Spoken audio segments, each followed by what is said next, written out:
Now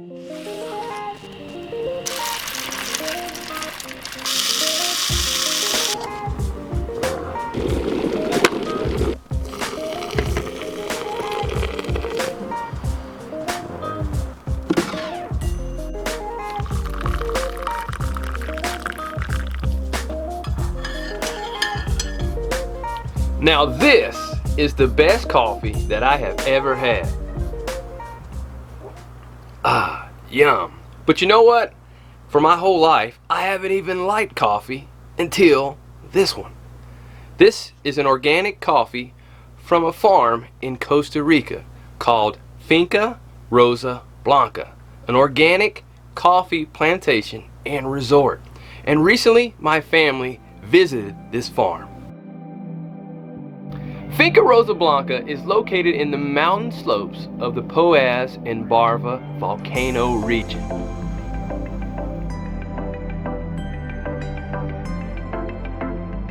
And not only is their coffee good, their farm is also a sustainable farm that implements permaculture practices. And their resort is first class and has been featured in National Geographic as one of their unique lodges of the world. And when we arrived, we were greeted with a warm welcome. Hola. Hola. How are you? Welcome to the well. finca. How are you? ¿Cómo están? Everything well? Yes. Mike. Yes, Mike. And family. Right here. Ulysses. Okay, I'm gonna be your guide today. Today we're gonna walk through the plantation, explaining the whole process, how we grow it, how we process, a little bit about the roasting. We have a small roaster, but we're gonna explain how we roast our coffee. Okay? And before we started the tour, Ulysses made sure that we were equipped with nice walking sticks. And as soon as we began the tour, we quickly saw why. Because the topography there is mountainous and slopes everywhere and a little bit slippery. So we were really thankful that he made sure we had those walking sticks. Right now. This is a little bit irregular, we are going up and down, okay? The whole walk involves a lot of up and down. Not really bad, okay, it's not very steep, but it's been raining, okay? Around here it's been raining, so some parts might be a little bit slippery. So if you want, you can use a walking stick. I always use one. You get that little walking stick there, Sailor?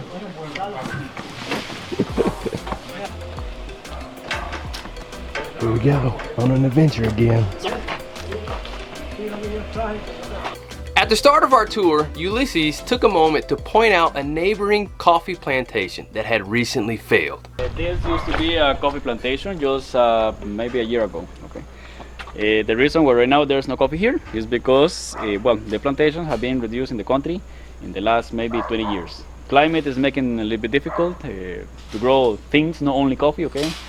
So many farmers are actually decide to quit, not to grow coffee anymore, because it's making it very difficult. Okay, sometimes. Is it about the climate? Is it about... Well, sometimes or too much extremes, you know, like a too much rain or sometimes too high temperatures affect a lot the quality of the coffee, you know. What has been affecting the coffee in the last 20 years, the whole country, not only Costa Rica, really, actually all over the world, is a disease that is called, actually a disease and a pest. A disease that is called the coffee rust, that is a fungus that grows on the leaves. Actually later I can show you some. Our plantation is organic, okay, so always there is a little bit of everything, you know. Yep. So I'm gonna show you the disease, and there is a pest that is called the coffee berry borer or la broca. La broca is a tiny beetle that actually is possible to find as well. So I will try to find at least one of each to show you how they look like, but those are the ones that are affecting the most. Too much rain makes easier for the beetle to reproduce, to copulate, basically, to make more beetles in the plantation. And also the disease is more the sunlight and the high temperatures that make it stronger. So having like extreme one of those make it more difficult to control diseases and pests. Especially, you know, when it's organic, it's a little bit more difficult to control diseases and pests. For example, 3 years ago, we had the disease, the coffee rust, and we lost approximately 35% of our coffee because of the disease, because it was very difficult to control. So that's why, well, today you're gonna see coffee in the branches, but you are not gonna see like the branches full of coffee because they're still recovering. it takes longer for an organic plantation to recover from a bad disease. Okay, so that's why you will see later some branches with no coffee, some of them a lot of coffee, but some of them have nothing or just a few. Okay, because the characteristic. Right now we have probably, or this year probably, or hopefully we have more coffee than in the last 2 years. We are expecting maybe 30% more than the last 2 years, but still a low crop for us. We collected last year approximately 9,000 pounds of coffee, where normally we can reach even 15 or 16,000 pounds. Okay, so Wow. big difference. Wow. Many of the areas in Costa Rica are jungle, and as my daughter and I, as well as some others, were following Ulysses on this tour, it was like we were going deep into the jungle. At Finca Rosa Blanca, they have over 5,000 different species of indigenous plants that they have interplanted with their coffee. And it's so neat to see many of the common household plants that we have that you buy from the store that can cost top-notch dollar. They have them just growing wild and in abundance there. This is a small plantation that we are talking about, approximately 40 acres of coffee what we have, okay? Organic, as I mentioned before. So every single plant and every single tree that we have here have been planted on purpose with a purpose. For example, left and right you will see different type of plants, where we have, for example, the Monstera, or people commonly call the Swiss cheese plant, okay, because of the holes on the leaves, as you can see. They have the characteristic. This is natural, this is not made by the insects or something like that, okay? This is all natural. Then we have the calatheas, or people commonly call zebra plants, because of the stripe on the leaves, okay? They have this characteristic on the leaves, so people commonly call the zebra plants. I'm sure you have this at home as well, as a house plant, right? This is a plant that we also export from Costa Rica or from tropical countries that would be possible to find it in your country as well, okay? And it's also neat to see how they use each plant in different ways to serve the sustainable system that they have with growing their coffee. And then we have the wild iris. That will be this plant right here. The wild iris or yellow wild iris are called yellow wild iris because they have a yellow flower. Okay, so later we're gonna see some of the flowers that they look pretty much like an orchid. All of these plants, they have a similar type of root that is not very deep, but they are strong roots. The Costa Rican topography, if you've been in the country for some days already, you notice that already, that is up and down. Okay, Costa Rica is with a irregular topography. A good example right here. During the rainy season, that is right now, May to October, when it rains, the water rushes down. Will take all the nutrients and minerals from the soils. That's what we call erosion.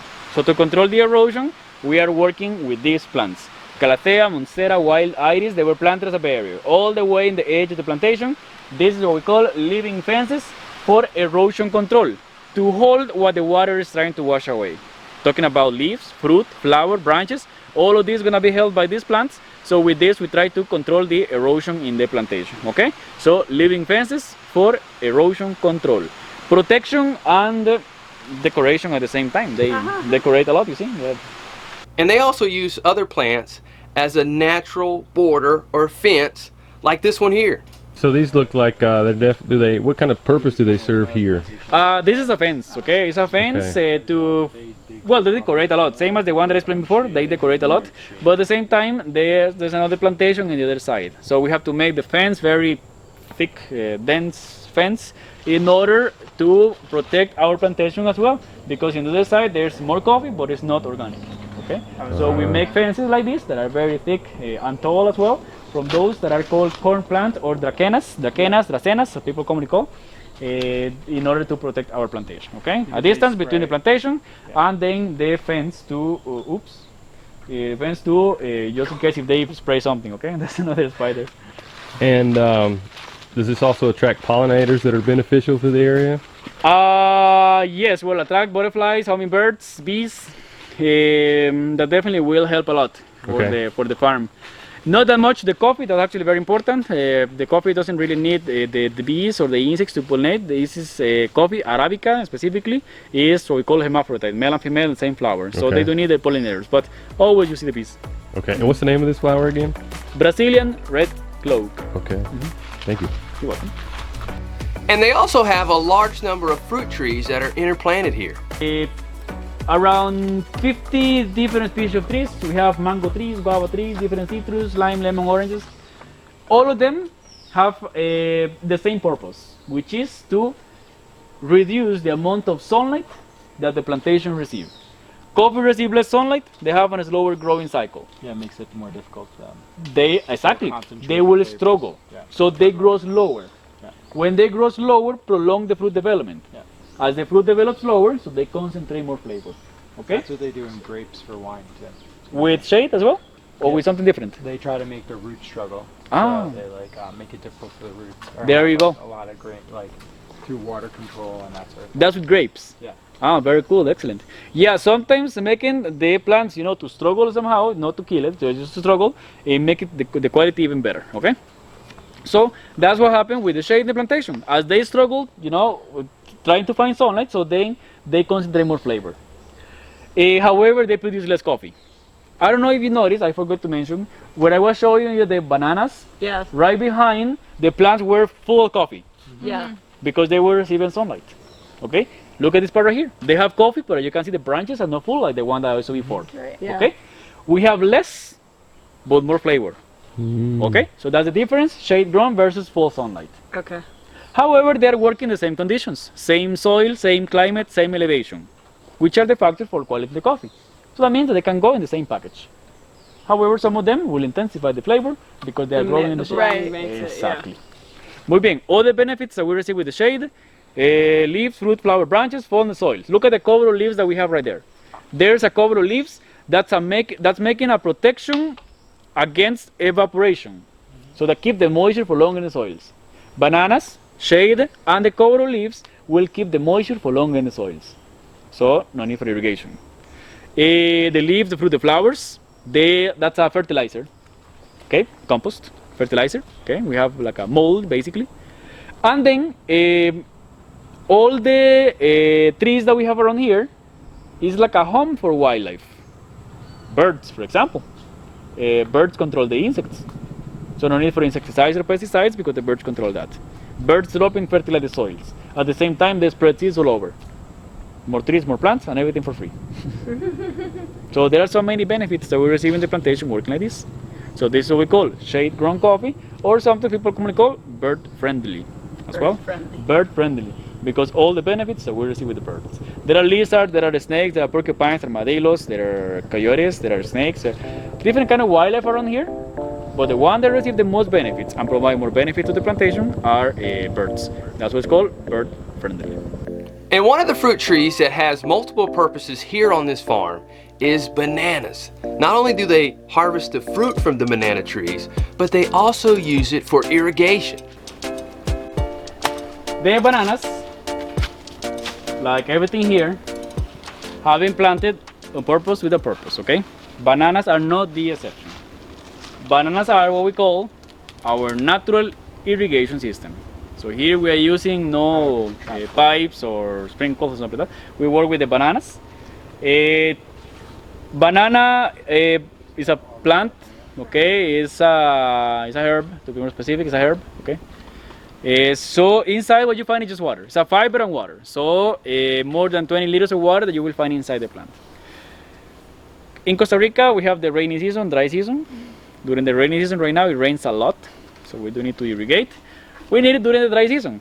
That would be from November to April in this area. Well, November is kind of transition actually, so it rains something. But after December, it's very dry. Sometimes we have even 4 months with no rain, so it's too dry. So instead of using pipes or sprinkles or something like that to irrigate, we work with the bananas. As you can see, well, this one that I just got is dripping some water, you see? But we're gonna take some part of the skin right here. Whoa. Okay? Holy cow. Look at this, inside just water, kind of honeycombs Wow. cells, as you can see, where they collect the water, and that's the water that we're gonna be using as an irrigation system. Just dripped with water. Look That's at so this. cool. Show you, okay? Wow. Okay. And do they regenerate quickly though? Muy bien. Since banana is an herb, as I mentioned, it's a herb, so it's like wheat. So resistance cells. So we don't need to replant. Instead of replant, we have to control because sometimes we have too many. In one spot, you will see 1 to even 6 of them growing. We have one of these plants in our house. There you go. So you know this, yes. And actually, we don't control. In 5 years, we have a banana plantation here. Okay, because we have, as you can see, a lot of them everywhere. So they're we very have to control. prolific. Yes. Oh yeah. And you put them on the edge. It's like bamboo.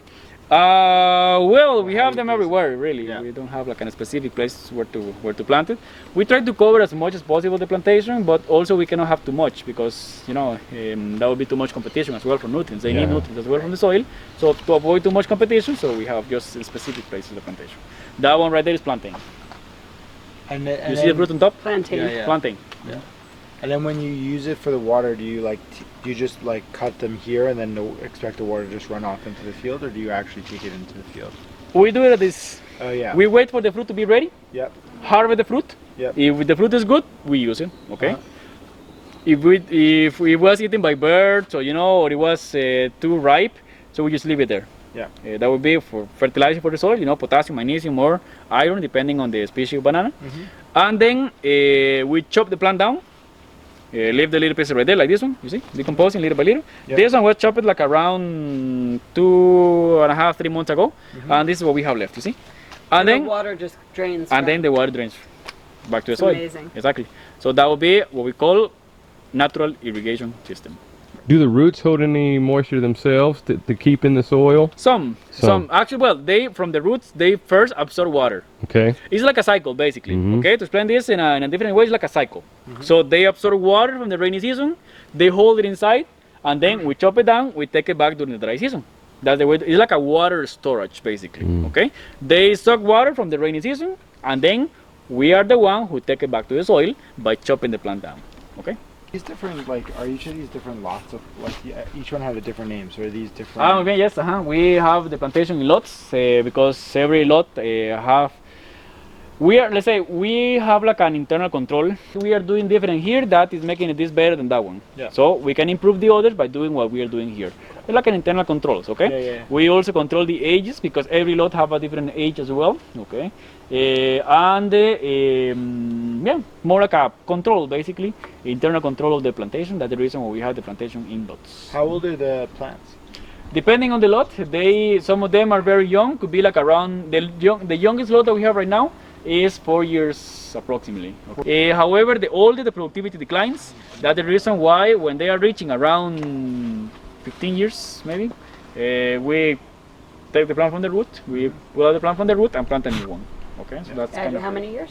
around 15 years, Okay. something like that. Yeah, we So pull how- out from the root. So how old did you say the coffee plant gets to again? You said 30? Even 40 years, 30, okay? wow. If they have no problem, okay, even 40 years. Coffee is a bush, so hardwood, so long Wow. life.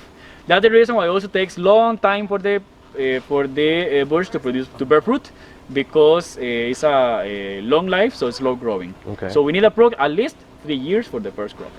And when you cut down the bananas, do you cut down the whole top of it, or are you specifically cutting individual branches? No, or just we don't have a chop? specific. We just chop it down. Okay, could be even very low, like I don't know, like 1 feet or something like that. Okay. From the soil.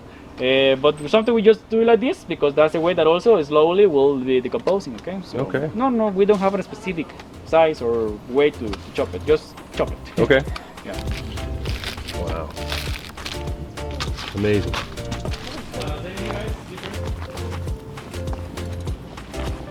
I must admit, prior to this tour, I had no idea how coffee was grown, what it grows on, whether it was on a tree, a shrub, or what. But coffee grows on a tropical evergreen shrub. And when the fruit is not ripe, it looks like this. And when it's ripe, it looks like this. And as we were taking this tour, it was not yet harvest time for the coffee. However, Ulysses was able to find a couple ripe fruit for us to see. I don't remember if the whether it was in Belize or if it's in Costa.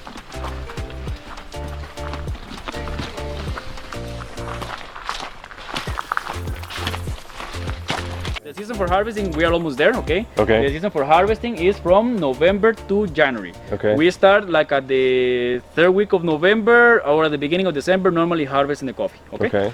Okay. For that, we call seasonal workers. We're gonna call around 20 workers to harvest the coffee. And then we hire the people in order to pick the coffee one by one, okay? Select the one that is red. That's when it's ripe. Actually, I will try to find some of them like that one. No, this one is actually, oh, by the way, this is the insect. As you can see, it's ripe. However, it's like a forced to ripe because there's something that is bothering the fruit. There's a hole right there, you see? Yeah. Okay, this hole right here, that means that there's an insect inside. Okay, that is the one that I mentioned before. That is called the coffee berry borer or la broca del café. Okay, la broca is a tiny, let me see if it is inside, or probably have, you see, the fruit is dark inside, it's black color inside. Yeah, there's, you see, probably is actually left already because there's nothing inside. The seed inside is green color. And the beetle is tiny, 1.2 to 1.8 millimeters long, and it's a beetle, by the way. You know the borers, the one that are on the B-O-R-E-R. I'm pronouncing the right way. Borer. Borer, yeah. Borer, exactly. Yeah. Okay, perfect. So there are borers for grains, you know, like corn or rice or things like that. Beans as well. So there's one for coffee as well. It's called coffee berry borer. Okay. And this one in Costa Rica we call it, or in Spanish we call it broca. B-R-O-C-A. This one, it's the fruit.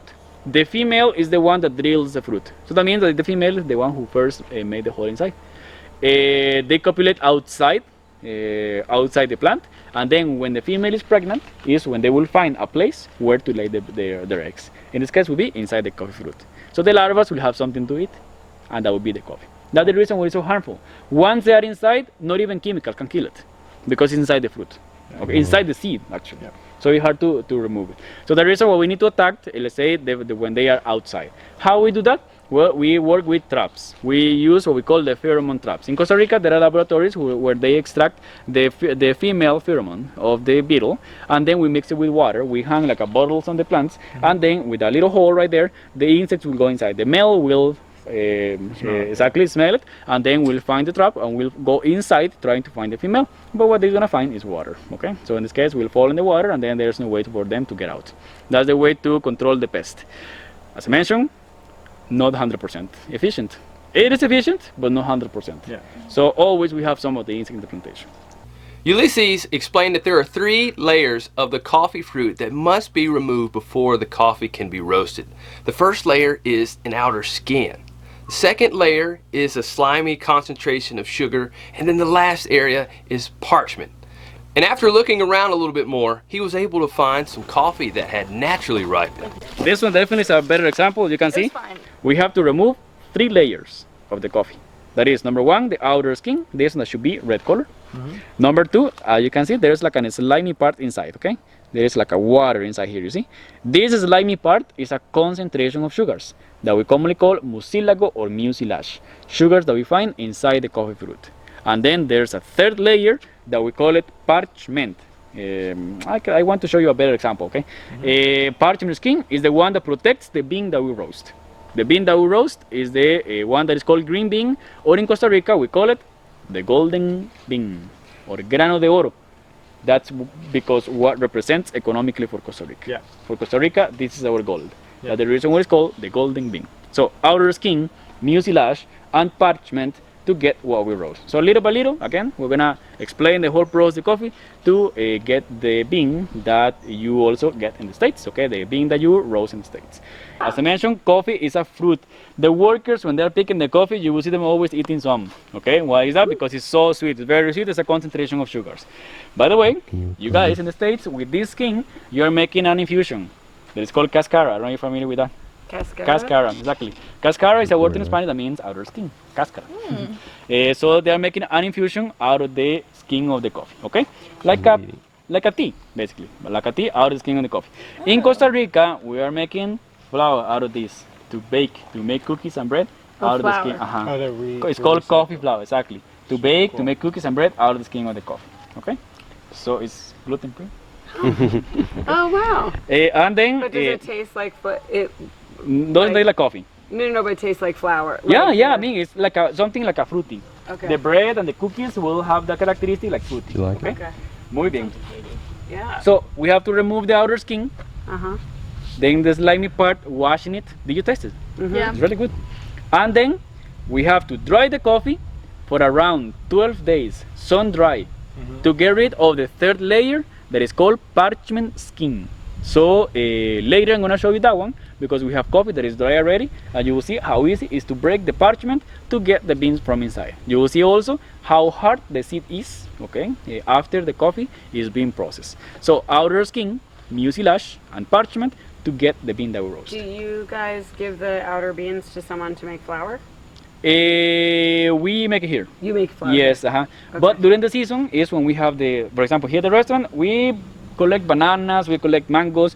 During the season, we have the different recipes of what we have, you know, around here. So in this case, during the season of coffee, when we are harvesting coffee, so we collect the skin, and maybe the first month and a half where we have the best fruit, we collect the skin to make cookies. And for around 4 or 5 months of the year, we have the cookies and bread out of the skin of the coffee. Okay? That's so cool. Yeah, and then with the sugars, we don't do anything but fertilizer. We use it for fertilizer. Well, the rest of the skin, we use as a fertilizer. This is a good fertilizer as well. Okay, so we use it as a fertilizer.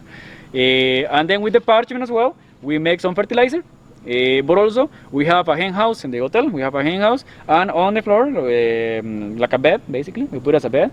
They roll in this. They also poop right there. Well, easy for us to collect to clean the hen house, Okay. and then that is mixed with the hen manure.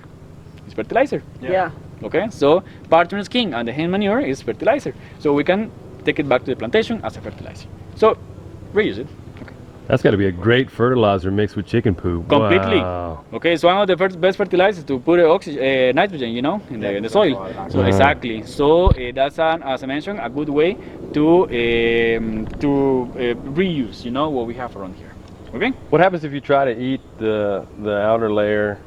No, actually, it's a fruit. You can eat it. You can eat it. You can try it. Exactly. You can try it. And what if you eat that part? Will you get The sick? slimy part is the only thing that you can taste from here. Okay. Okay. All that slimy part, because I mentioned, is sugar. Okay. It's sweet, very sweet.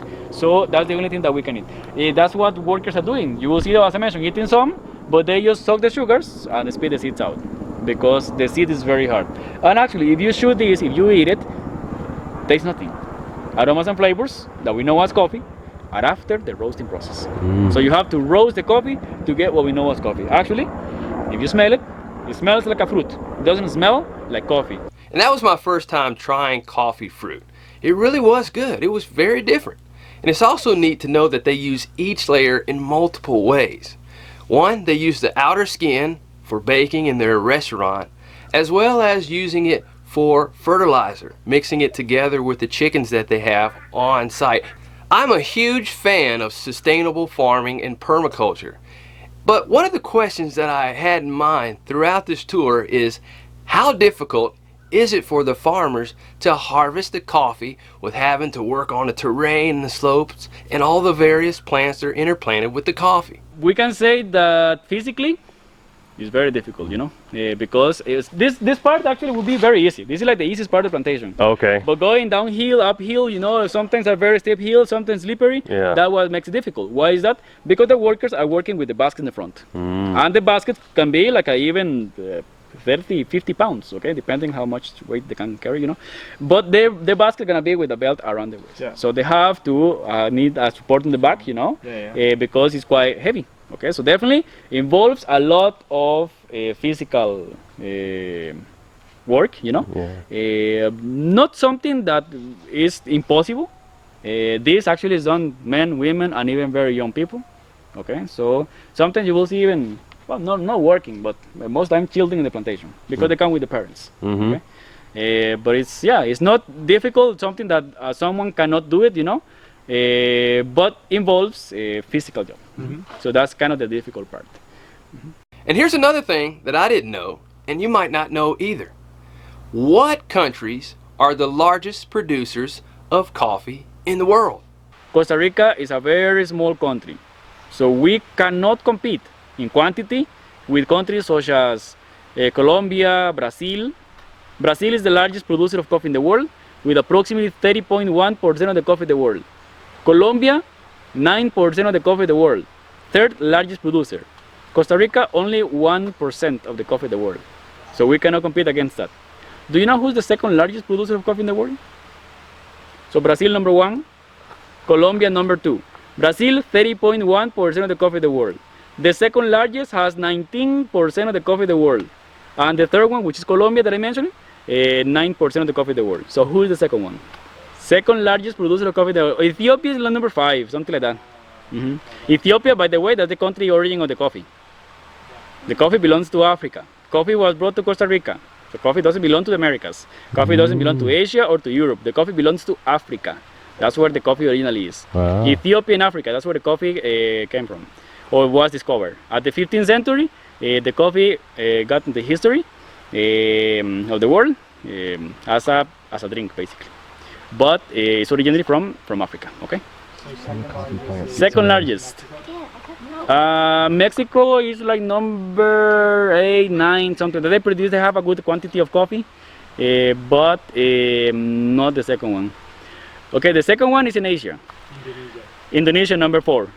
Wow. Close. Okay, the second one is Vietnam.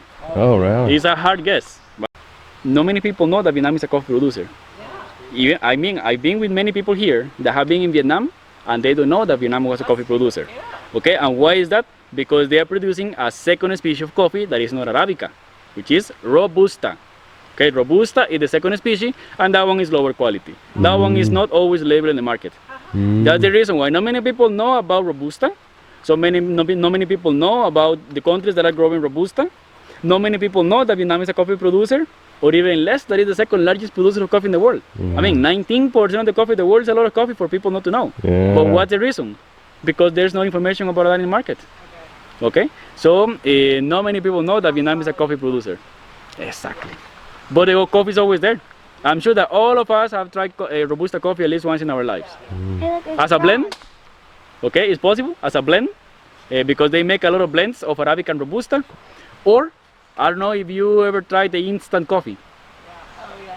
Okay, that's Robusta, or most of the instant is mainly Robusta coffee, the instant. That's the reason why it tastes different, definitely. It's a different species of coffee, okay? However, that one is definitely stronger caffeine content. That's the reason of the name, Robusta, robust, strong coffee. Content of caffeine that you find in Arabica, 0.8 to 1.2 milligrams per gram of coffee. And in Robusta, from 2.7 to 3.2. Big difference, more than double, 3 times more caffeine than Arabica. So that's the reason why not many people can tolerate that, you know, the amount of caffeine or the bitterness in the coffee. So it's a coffee that is always there, but more like a blend to maximize caffeine or to maximize flavor in Arabica. But drinking pure Robusta, not many people can do it, okay, because it's very strong. Even the way to drink the famous Vietnamese coffee, I don't know if you ever heard about that coffee, Vietnamese coffee is with condensed milk. And another question that I asked Ulysses is, how does their permaculture system that incorporates coffee being interplanted with other types of species of plants, how does it differ from a monoculture system that focuses solely on planting coffee only? Well, you mean like a negative effect or? Negative okay. effects, yes. With this, definitely, as I mentioned, it's like more like a working with the environment. You know, working with a lot of different trees, making completely a forest. So this is a way to reforest. Yes, okay. So reforestation. So reforestation brings, as I mentioned, home for wildlife. So this is like a home for wildlife. Monocultures, it's possible to find sometimes some birds. I cannot say that there are no birds, there are no insects. No, there are. However, there's a big difference. Let's compare this plantation, because this plantation, like maybe 10, let me see, when was 27 years ago, this plantation was conventional. They turned it to organic. When they just bought the plantation, they made a count of birds around here, because the owner is actually really into the, you know, into nature and stuff, like he's an ecologist basically. They count around 60 species of birds, something like that, which is not bad. But just by doing this kind of environment, has doubled, more than double. Right now there are over 130 different species of birds. Oh my goodness. So there's a big difference. Yeah. that will be like the benefits that we receive in the let's say in the environment. Then there are economical benefits. Yes, we don't need to use fertilizers. Okay, we don't need to use fertilizers. The same plantation is in charge to control everything. However, the only, let's say, kind of no benefit that we receive here would be that we have less coffee. That would be like the only difference. We have less coffee. With the organic certification, it's a little higher price in the market, right? Okay, so that's the one that compensates a little bit.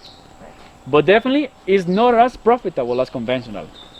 Okay, not as profitable. It is profitable, but not as profitable. Because the higher price doesn't necessarily offset the Quantity. the quantity. Exactly. So that's what makes a difference. But more sustainable and more long-lasting, beneficially for Completely. the earth as a whole Completely. and for everybody. For our health. Yeah. Okay, no insecticides, no pesticides. Yeah. Coffee is one of the biggest absorbents, sequesters of whatever in the soil is. Whatever chemical you use in the soil will be in your cup of coffee. Okay, and how many cups you drink a day? That's why we go to Blue Bottle. Okay, so okay, so how many cups you drink a day? 2. Okay, there you go. So that's kind of the average for people, you know, like 1-2 cups a day. And if you every day, for hour. Okay, really. So you're thinking how much chemicals are in the soil, you know. So this is not only for coffee. This is for everything. Tomatoes, avocados, whatever. It's important to think in how much we're eating and how much chemical they have. You know.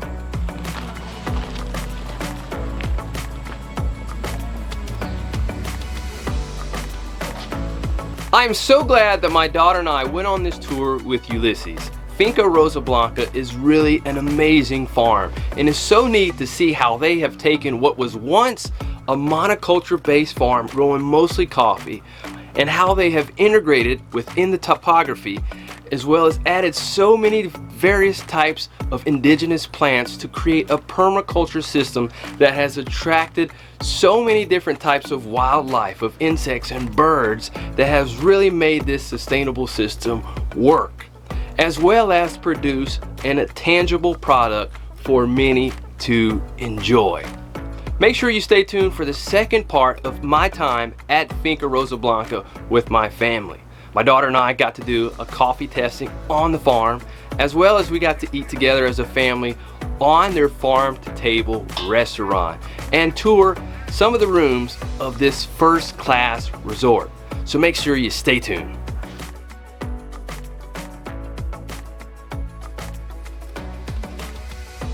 And if you want to buy some of their certified organic coffee, check out their website.